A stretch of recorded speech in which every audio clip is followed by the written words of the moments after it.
Bismillahirrahmanirrahim. Assalamualaikum warahmatullahi wabarakatuh. Halo semuanya. Baik, pada video kali ini saya akan mencoba menerangkan mengenai pandangan tentang wacana penerapan syariat Islam secara kafah di Indonesia dan ketidakharmonisan antara kelompok Islam yang moderat, puritan maupun liberal, serta jelaskan pandangan tersebut serta disertai dengan data sejarah dan solusinya. Baik, pertama saya akan mencoba menjawab tentang penerapan syariat Islam secara kafah di Indonesia. Menurut saya,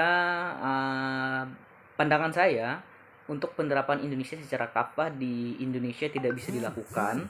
Kenapa? Pertama, di sini di Indonesia kita terdiri dari berbagai macam suku dan agama, ras dan budaya. Jadi menurut saya Pancasila itu serta sudah pas di sini.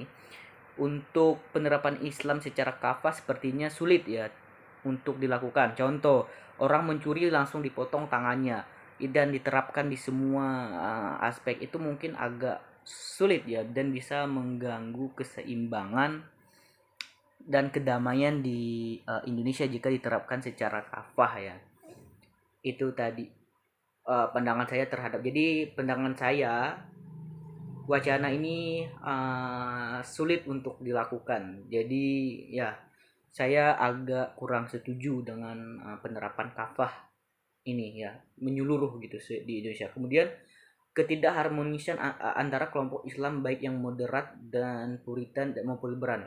Uh, Pandangan saya, kenapa hal ini bisa terjadi? Pertama, karena pola pikir yang pendek.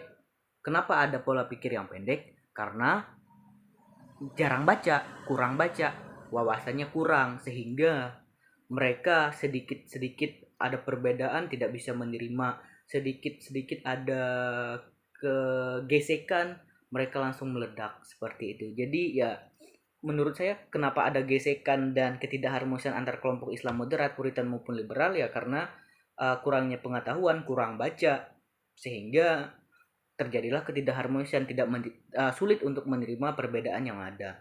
Kemudian jelaskan pandangan tersebut disertai dengan data sejarah dan solusinya. Menurut saya data sejarah tentang contoh nih ya, contoh Islam yang radikal gitu ya. Islam radikal Indonesia contohnya pengeboman Bali tahun 2001 dan tahun 2001 itu saya baru lahir. Namun saya membaca sejarah itu karena mereka berpandangan bahwa di Bali itu tempat maksiat dan orang-orang di sana perlu dibunuh dan segala macam. Bukankah hak untuk mencabut nyawa seseorang adalah eh, hak tunggal dari Allah Subhanahu wa taala untuk mencabut, bukan hak kita sebagai manusia. Jadi ketika kita memandang mereka bermaksiat di sana, kita tidak berkewajiban untuk membunuh mereka. Hal yang perlu kita lakukan adalah memperingati serta mendakwahi semampu kita. Untuk membunuh, mengambil nyawa orang itu bukan hak kita sesama manusia. Nah itu tadi contoh data sejarah tentang terjadinya ketidakharmonisan di Indonesia oleh kelompok tertentu. Nah, solusinya adalah mungkin bisa dengan dilakukan dialog-dialog agama yang harmonis, kemudian pembimbingan atau pemasukan materi ajar di sekolah-sekolah itu mungkin bisa menjadi solusi untuk Indonesia ke depannya, karena orang Indonesia ini malas baca. Mungkin kalau materinya sudah dimasukkan ke sekolah, mau nggak mau mereka juga akan mempelajari hal tersebut. Kemudian solusinya lagi adalah sekarang kan dunia konten ya seperti YouTube dan segala macam dunia kreatif, mungkin bisa juga melalui dakwah-dakwah di seperti dunia kreatif seperti itu ya. Seperti yang dilakukan mungkin Habib Hussein Ja'far itu, beliau juga sering berdakwah di YouTube dengan metode yang uh, milenialis ya, metode yang lebih milenial, sehingga mungkin bisa diterima oleh kaum milenial bagaimana menyikapi perbedaan sehingga gesekan-gesekan yang ada di Indonesia bisa ditekan.